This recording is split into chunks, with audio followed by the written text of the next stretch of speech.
Imagine the following. Imagine waking up one morning and for the first time in years, you're not worried about money. No stress, no panic, no fear, just peace. Sounds impossible? It's not. You are only 3 steps away. Step 1, get an extra income. If your money comes from only one place, you're at risk. One salary, one job, one source. That's too weak. You need something extra, even if it starts small. That is the first key to financial freedom. Step 2, building something that pays you over and over. You need income that works even when you're not working.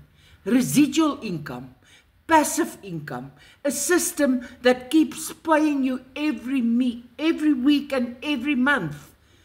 That's how you stop the struggle. And number 3, become consistent. You don't need to be perfect, no. You just need to keep going. Small daily actions create big results. Most people fail because they quit right before the breakdown. And that's it. 3 steps, 3 decisions, 3 actions standing between you and a life where money is no longer your biggest worry. The question isn't, can't you do it? The real question is, when will you start? If you are ready, put a yes in my comment and I'll send you the detail.